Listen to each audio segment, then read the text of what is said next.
आढळा धरणातून संगमनेर तालुक्यासाठी 5 गावांना पाणी पिण्यासाठी जी योजना चालू आहे त्या योजनेला आढळा परिसरातील 5ही गावांचा म्हणजे अकोले तालुक्यातील जे 5 गावांना जे त्या धरणातील पाणी शेतकऱ्यांच्या शेतीसाठी जातं त्या गावांचा पूर्ण विरोध आहे।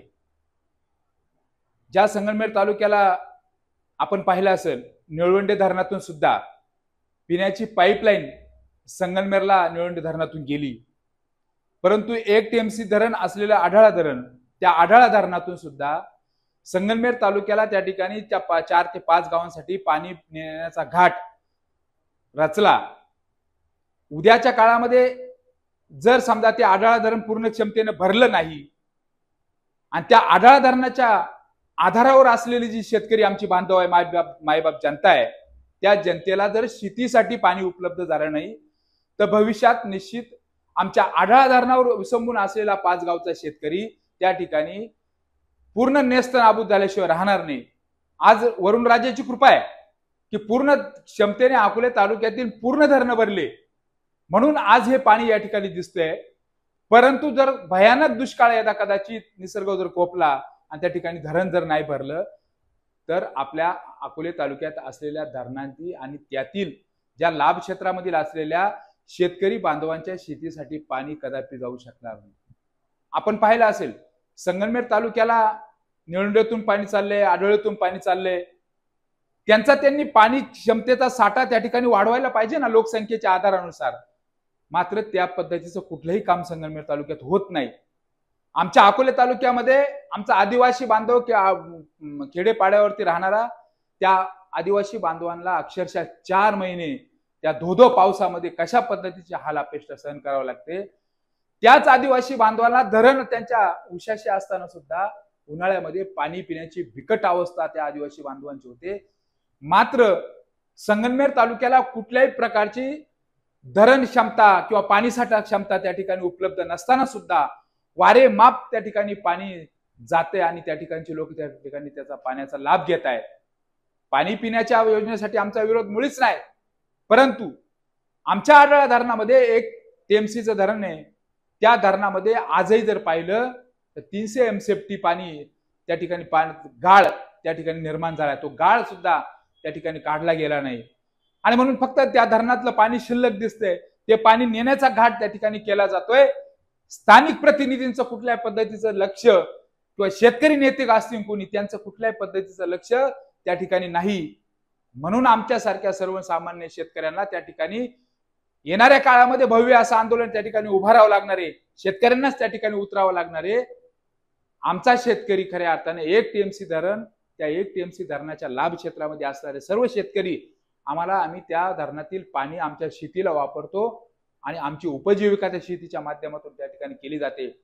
उद्या जर त्या ठिकाणी पाईपलाईन जर पूर्ण झाली तर ती पाईपलाईन संगमनेर तालुक्याला जाणार आहे, किती पाणी वारे माप पाणी त्या ठिकाणी पिण्यासाठी त्या ठिकाणी नेणार आहे आणि मग जर आमच्या शेतकरी बांधवांना त्या ठिकाणी पाणी जर कमी पडलं तर त्या धरणात उपलब्ध कुठून करणार आहे? कुठलं विजन त्या ठिकाणी आखलेलं नाही, गाळ काढलेला नाही किंवा जास्तीत जास्त साठा इतरत्र त्या धरणात कशा पद्धतीने आणता येईल याच्या पद्धतीचं कुठलंही विजन त्या ठिकाणी तयार केलं नाही। फक्त पाणी दिसलं की ते उचलायचं आणि संगमनेर तालुक्याला न्यायचं। आपण पाहिलं असेल 10 वर्षापूर्वीचा काळ, त्यावेळेस लोकसंख्या 10 वर्षानंतर वाढत गेली। निळवंडे धरणाची पाईपलाईन सुद्धा होऊन 10-15 वर्ष झाली, लोकसंख्या वाढली गेली म्हणून आमच्या आढळेवरती ज्या संगमनेरकरांनी डोळा ठेवला आणि ते पाणी पळवण्याचा घाट त्या ठिकाणी घेतला। मित्रांनो, अजूनही 10 वर्षांनी लोकसंख्या संगमनेरची वाढणार आहे, त्यांच्याकडे साठवण क्षमता कुठल्याच पद्धतीची नाही। संगमनेर तालुक्याला भव्य असं मोठं धरण कुठलंच नाहीये आणि मग पुन्हा सुद्धा आमच्या अकोले तालुक्यातील एखाद्या धरणावरती डोळा ठेवून त्या ठिकाणी पिण्याचं पाणी त्या ठिकाणी नेणार अशा पद्धतीचा घाट त्या ठिकाणी केला जातोय। तमाम शेतकरी बांधवांना आढळा परिसरातील माझी विनंती राहील की बाबा आपलं स्वतःचं पाणी आपलं घरचं पाणी त्या ठिकाणी नेण्याचा घाट त्या ठिकाणी घेतलाय। इथले लोकप्रतिनिधी मात्र कुठल्याही पद्धतीचं एक भ्रवाक्य सुद्धा बोलायला तयार नाही, त्या ठिकाणी येऊन तो विचारायला तयार नाही आणि मग जर भविष्यामध्ये उद्याचा पिढी आमची 10-20 वर्षांनी जी पिढी या ठिकाणी हा जाब जर विचारतील तर निश्चित मागा असलेल्या आमच्या शेतकरी बांधवांना त्या ठिकाणी त्याची उत्तर देता येणार नाही। ते आजच त्या ठिकाणी ते रोखलं पाहिजे, ती पाईपलाईन थांबवली गेली पाहिजे, कारण आमचं हक्काचं पाणी, आमच्या शेतीसाठी लागणारं पाणी त्या ठिकाणी जर ते पळवण्याचा प्रयत्न करत असेल तर आमच्या आढळ धरणाखाली असलेली गावं ती उघड्यावर पडल्याशिवाय राहणार नाही.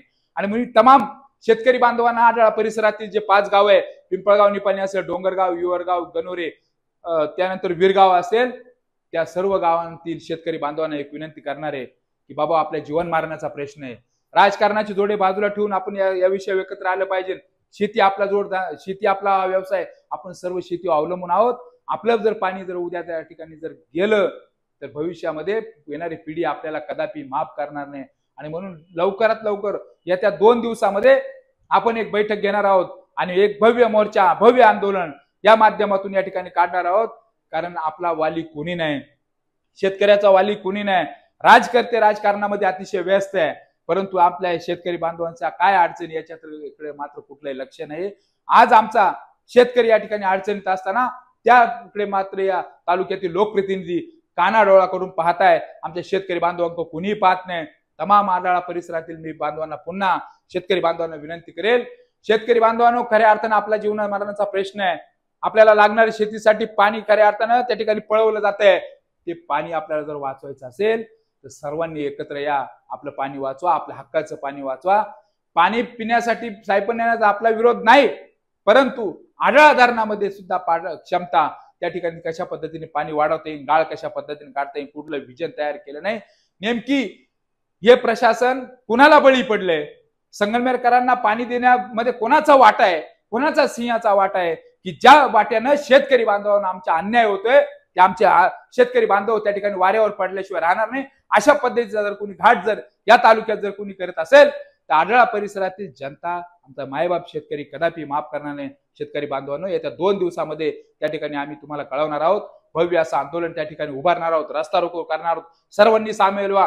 आपल्या घरातील असलेले मुलं बाळा असतील, आपल्या स्त्रिया असतील, सर्वांना घेऊन आपण या ठिकाणी रस्त्यावर उभा राहा. कारण आपल्या ज्या पुढच्या पिढ्या आहेत त्या आपल्याला कदापि माफ करणार नाही. आपले मुलं उद्या शेती त्या ठिकाणी करणार आहे, ते मुलं आपल्याला प्रश्न विचारतील की मागच्या लोकांनी यासाठी कुठल्या पद्धतीचे आंदोलन केले, आणि म्हणून ते दाखवण्यासाठी आपल्याला सगळ्यांना रस्त्यावर उतरावं लागणार आहे. आणि म्हणून येत्या 2 ते 3 दिवसामध्ये सर्वांनी एकत्र येऊन ते आंदोलन त्या ठिकाणी करावं आणि आपलं पाणी, हक्काचं पाणी आपण वाचवावं ही शेतकरी बांधवांना विनंती करतो आणि थांबतो. जय हिंद, जय माता. आला रे आला मान्सून सेल आला.